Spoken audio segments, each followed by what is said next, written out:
मित्रों, माँ धारी देवी अपने 7 भाइयों की एक इकलौती बहन थी। माँ धारी देवी अपने 7 भाइयों से बहुत प्रेम करती थी। वह छोटे से ही अपने भाइयों के लिए खाना बनाती व बड़े प्रेम से उन्हें खिलाती थी। माँ धारी देवी अपने सभी भाइयों की सेवा में लगी रहती थी। मित्रों, यह कहानी उनके जन्म के 7वें साल से शुरू होती है। दिन का समय था। पहाड़ों का मौसम घिरकर भयावह हो गया था। आकाशीय बिजली की चमक व कड़कड़ाहट से पहाड़ गूंज रहे थे। लगता था कि कोई प्रलय आने वाली है। सभी गांवों के लोग अपने खेतों का आधा अधूरा काम छोड़कर अपने अपने घरों की ओर भागे जा रहे थे। माँ धारी देवी व उनके 7 भाई अपने घर पहुंच गए थे। तभी दूसरे गांव का एक प्रकांड पंडित उनके घर पहुंचा और उसने इस बिगड़े मौसम में आश्रय मांगा। सभी भाइयों ने पंडित जी का दिल खोलकर स्वागत किया और माँ धारी देवी ने स्वादिष्ट खाना बनाकर पंडित जी को प्रेम पूर्वक खिलाया। मौसम ठीक होने का नाम नहीं ले रहा था और फिर वह रात भाइयों के आग्रह पर पंडित जी ने उनके घर पर गुजारी। रात को मौका लगते ही सभी भाइयों ने बात बात में पंडित जी से जानना चाहा तो पंडित जी ने बताया कि उन सभी के भाग्य में सुख ही सुख है, मगर उनके भाग्य में जो अवरोध है वह धारी देवी के ग्रहों से है, जो कि उनके अनुकूल नहीं है। पंडित जी से मिली जानकारी से वे बहुत परेशान रहने लगे। सभी भाई अपनी बहन से उनके काले रूप की वजह से नफरत करते थे, मगर पंडित जी से मिली जानकारी के बाद वे अपनी बहन से और भी नफरत करने लगे। माँ धारी देवी अपने भाइयों के अपने प्रति नफरत के भावों को जानने के बाद भी उनसे अथाह प्रेम करती थी और उन्हें अपना सब कुछ मानती थी, क्योंकि बचपन में ही माता पिता की आकस्मिक मौत के बाद माँ धारी देवी का पालन पोषण उनके भाई जो कर रहे थे। पंडित जी की भविष्यवाणी माँ धारी देवी के भाइयों पर भारी पड़ने लगी और बीतते वक्त के साथ साथ माँ धारी देवी के एक एक भाई काल के ग्रास बनते चले गए और फिर एक दिन वह भी आया जब उनके 5वें भाई की भी मौत हो गई और अब माँ धारी देवी के सिर्फ 2 शादीशुदा भाई ही बचे रह गए। माँ धारी देवी के इन 5 भाइयों की चिताएं अभी ठंडी भी न पड़ी थी कि उन दोनों भाइयों को अपनी अपनी संभावित मौत भयक्रांत करने लगी। ये दोनों भाई यह मानते थे कि उनके 5 भाइयों की मौत धारी के बुरे ग्रहों के प्रकोप की वजह से हुई है और अब उनका भी नंबर आने वाला है। इसलिए अब दोनों भाई भय से ग्रसित रहने लगे। एक दिन दोनों भाई अपनी आने वाली मौत की आशंका से परेशान सोच में डूबे थे और तभी बड़े भाई ने अपने दूसरे भाई से कहा, भाई, अगर ऐसा ही चलता रहा तो जल्दी ही हम भी मर जाएंगे। फिर हमारे बाल बच्चों का क्या होगा? वे किसके भरोसे जिएंगे? हमें इस मौत के भय का कोई ना कोई हल तो निकालना ही चाहिए।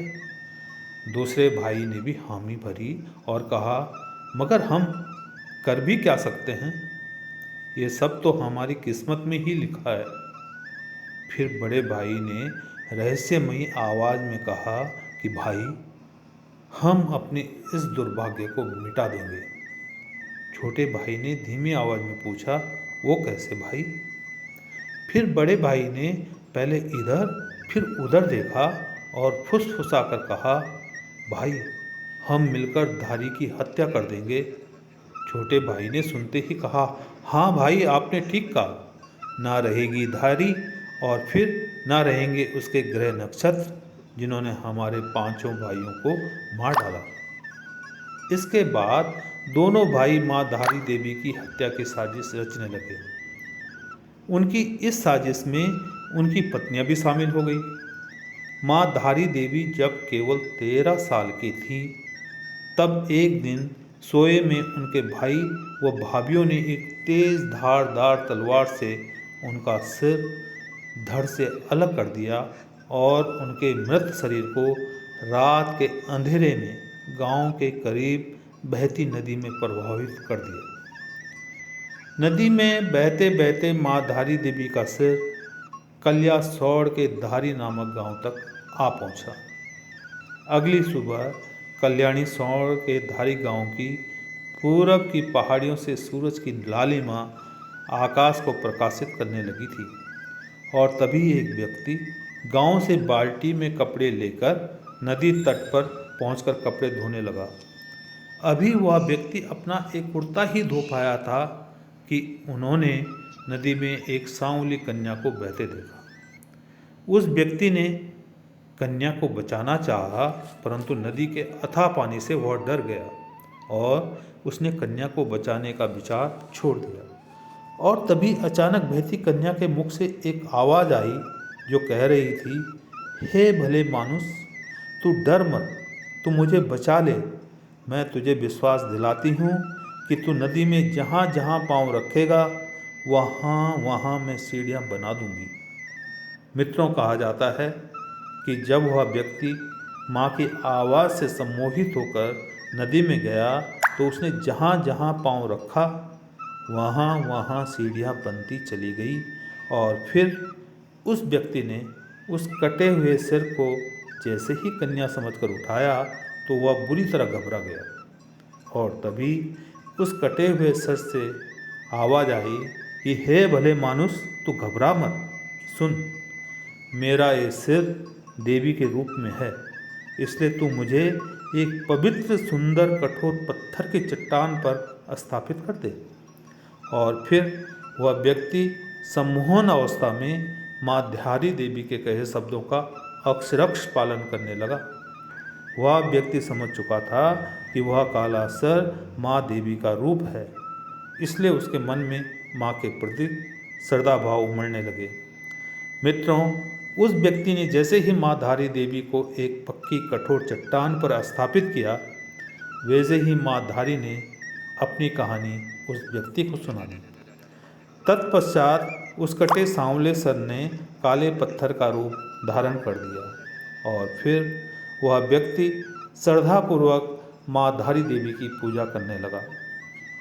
मित्रों, पूजा अर्चना का वह क्रम उस दिन से निरंतर जारी है और फिर कुछ समय बाद वहाँ पर एक सुंदर भव्य धारी देवी मंदिर का निर्माण किया गया। मित्रों, माँ धारी देवी के धड़ वाला हिस्सा रुद्रप्रयाग के काली मठ में माँ मैठाणी के नाम से प्रसिद्ध हुआ। वहाँ पर भी माँ का एक भव्य मंदिर है जो भारत में 108 शक्ति स्थलों में से एक है। धार्मिक परंपराओं के अनुसार काली मठ एक ऐसा स्थान है जहाँ देवी काली ने रक्त बीज नामक राक्षस को मारा था और उसके बाद देवी काली पृथ्वी के नीचे चली गई थी। मित्रों, शक्तिपीठों में काली मठ का वर्णन पुराणों में भी मिलता है। कहा जाता है कि जब भी कोई व्यक्ति यहाँ पर सच्चे मन से आता है तो उसकी सभी मनोकामनाएं पूर्ण हो जाती हैं। मित्रों, कहा जाता है कि माँ धारी देवी दिन में अपने मंदिर में एक दिन में अपने 3 बार रूप बदलती है, जो इस तरह से हैं कि प्रातःकाल में छोटी बच्ची, दोपहर में युवती और शाम के समय वृद्ध का रूप माँ धारी देवी ग्रहण करती हैं। माँ धारी देवी के मंदिर को दूसरी जगह ले जाने के प्रयासों के समय माँ धारी देवी अत्यंत क्रोधित हो जाती हैं और वे प्रलय का तांडव रच डालती हैं। माँ के क्रोध के उदाहरण हमारे इतिहास में मौजूद हैं। जैसे कहा जाता है कि एक स्थानीय राजा ने जब 1882 के दौरान माँ धारी देवी को उनके मूल स्थान से हटाने की कोशिश की तो केदारनाथ में भयंकर भूस्खलन हुआ था। मित्रों, अभी हाल में जब जून 2013 को अलकनंदा हाइड्रो पावर द्वारा निर्मित 330 मेगावाट अलकनंदा हाइड्रो इलेक्ट्रिक बांध के निर्माण के लिए देवी के मूल मंदिर को हटा दिया गया और अलकनंदा नदी से लगभग 611 मीटर की ऊंचाई पर कंक्रीट के मंच पर स्थापित किया गया, तो फिर अलकनंदा घाटी में बादल फटने के कारण विनाशकारी बाढ़ और भूस्खलन ने केदारनाथ धाम को धो डाला था। उस आपदा में केदारनाथ का मंदिर तो सुरक्षित रहा, मगर आपदा ने सैकड़ों श्रद्धालुओं की जान ले ली। स्थानीय लोगों और भक्तों का मानना है कि उत्तराखंड को देवी के क्रोध का सामना करना पड़ा, क्योंकि उन्हें उनके मूल स्थान से 330 मेगावाट की पनबिजली परियोजना के लिए स्थानांतरित किया गया था, जो बाढ़ के बाद खंडर हो गई थी। पुजारियों के अनुसार मंदिर में काली की प्रतिमा द्वापर युग से ही स्थापित है।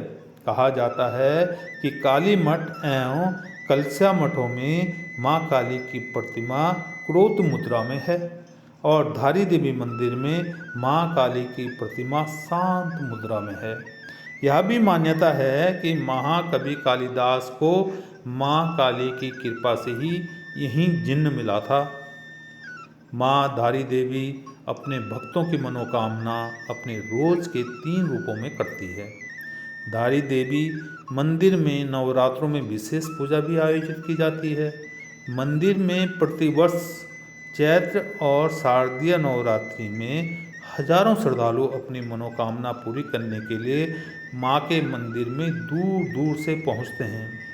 धारी देवी मंदिर में ज़्यादातर नवविवाहित जोड़े अपनी मनोकामना पूर्ण करने हेतु मां के मंदिर में पहुंचते हैं। मां धारी देवी उत्तराखंड की रक्षक देवी के रूप में भी जानी जाती है। मां धारी देवी को मां शक्ति के रूप में, महाकाली के रूप में पूजा जाता है। धारी देवी मंदिर में काली स्वरूप मां धारी देवी की पूजा अर्चना धारी गांव के पंडे ब्राह्मणों द्वारा की जाती है। मां धारी देवी को जन कल्याणकारी होने के साथ दक्षिणी काली मां भी कहा जाता है। नवरात्रि में यह मंदिर विशेष रूप से फूलों और लाइटों से सजाया जाता है। तो मित्रों, आपने सुनी मां धारी देवी की कहानी। तो मित्रों, अगर आप भी मां धारी देवी के दर्शन करना चाहते हैं तो आइए ना उत्तराखंड। तो मित्रों, नमस्कार, जय हिंद।